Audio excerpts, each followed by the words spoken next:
Ini adalah kisahku, kisah mistis yang pernah aku alami sekitar tahun 2002. Ya, 20 tahun yang lalu. Namaku Sri Rahayu. Namun dari kecil, aku sering dipanggil Yayu. Aduh Yayu, Yayu, wajahmu mulus, matamu belok, alismu lentik, jarimu jempol semua. Yayu, Yayu, aku rindu padamu.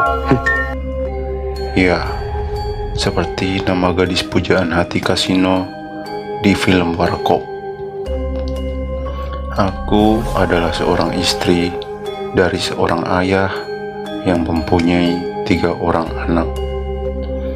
Di saat itu, anak pertama dan keduaku sudah tidak tinggal serumah dengan kami.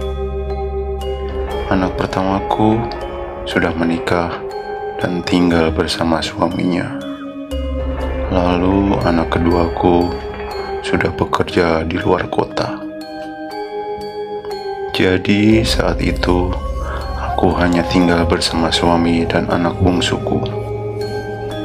Suamiku yang bekerja sebagai supir bis malam saat itu sedang menganggur karena saat itu perusahaan otobisnya tidak memiliki banyak bis, sehingga suamiku harus bekerja secara bergantian dengan para sopir bis malam lainnya. Sudah hampir sebulan suamiku menganggur. Isi dompet sudah mulai mengering, sehingga aku berinisiatif untuk berjualan makanan matang di depan rumah kami. Nasi, sayur, lauk pauk, dan lain sebagainya.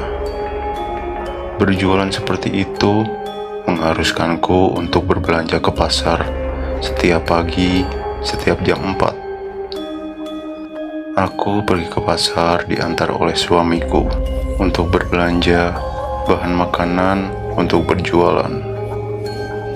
Hari pertama berjualan terasa masih sepi pembeli. Ya, masih banyak yang belum tahu kalau aku berjualan makanan. Untuk hari-hari berikutnya sudah lumayan banyak pelanggan. Pembeli yang selalu datang setiap pagi, ada yang beli sayur, ada yang makan di tempat, bahkan ada yang hanya sekedar ngopi. Bahkan ada pula yang hanya sekedar numpang ke kamar mandi. Ya, kamar mandi. Sekarang aku mulai inti dari ceritaku. Kamar mandi. Letak kamar mandi kami berada di luar rumah, di samping rumah lebih tepatnya. Jadi untuk pergi ke kamar mandi, kami diharuskan untuk berjalan keluar rumah sekitar 6 meter jaraknya.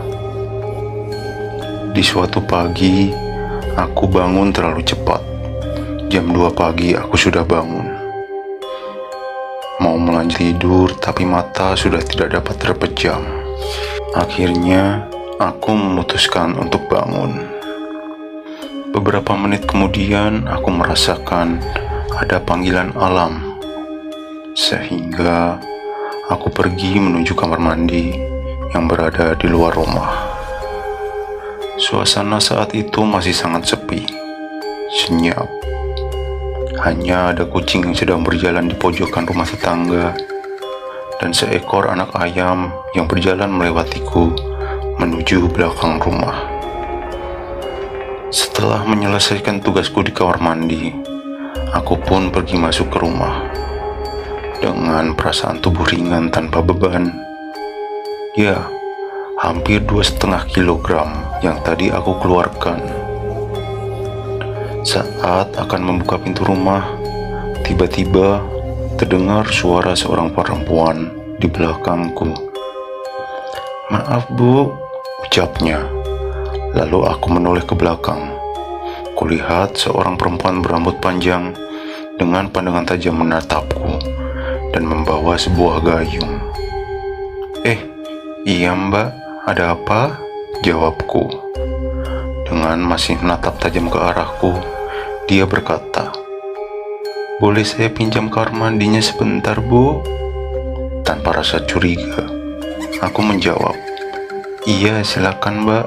Pakai saja."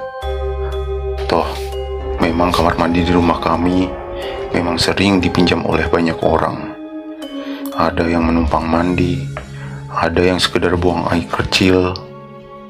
Bahkan pernah kujumpai ada yang memakai kamar mandi kami sebagai tempat pelampiasan perasaan, menangis di bawah guyuran shower, diiringi lagunya Rosa.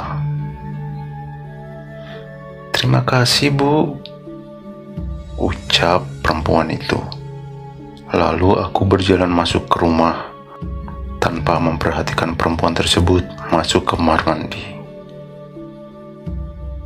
Di dalam rumah, aku mempersiapkan peralatan untuk memasak sembari menyeduh kopi untuk suamiku. Di saat itu, ku dengar suara guyuran air layaknya orang sedang mandi dari arah kamar mandi. Namun, cara mandi yang tidak wajar. "Wah, ngabis-habisin air nih," ucapku dalam hati. Hal tersebut berlangsung selama 1 menit lebih. Wah, pasti air di bak dihabisin tuh. Mana tinggal setengah bak lagi tadi isinya, pikirku. Tak lama setelah suara guyuran air berhenti, tiba-tiba ada yang mengetuk pintu rumah secara pelan. Pasti mbak-mbak yang tadi, pikirku. Lalu aku membuka pintu dan kulihat perempuan tersebut. "Iya mbak, sudah," tanyaku. "Sudah Bu, terima kasih," jawabnya tanpa senyum. "Iya mbak, sama-sama," jawabku sambil menatap wajah perempuan tersebut. Raut mukanya datar, tanpa ekspresi. Sambil pergi berjalan mundur, dia masih menatap tajam ke arahku. "Lah, kok jalannya mundur?" pikirku. Masih kulihat dia berjalan mundur ke arah belakang rumah. Badannya berbelok, namun kepalanya masih menatap ke arahku. Bagai tersadar dari hipnotis, aku membanting pintu, lalu lari ke dalam kamar. Aku coba bangunkan suamiku sambil berpikir, "Apa itu barusan, ya Allah? Apa itu?" Kugoyang-goyangkan kencang badan suamiku untuk membangunkannya. Kurasakan panas dan gemetar di seluruh tubuhku. Jantungku berdetak kencang. Lalu suamiku bangun dan bertanya, "Ada apa, Bu?" "Ada setan, Pak," jawabku. "Ah, ibu mimpi kali," jawab suamiku. "Enggak, Pak. Orang habis bikin kopi buat Bapak kok." Lalu terdengar suara ketukan pintu di depan rumah. Duk, duk, duk. "Bu, bukain pintu." Duk, duk, duk. "Bu," terdengar suara suamiku di luar rumah. "Oh iya, itu suamiku baru pulang kerja. Kan kemarin sore jadwalnya berangkat dari Jakarta," pikirku. "Terus siapa ini yang di kamar?"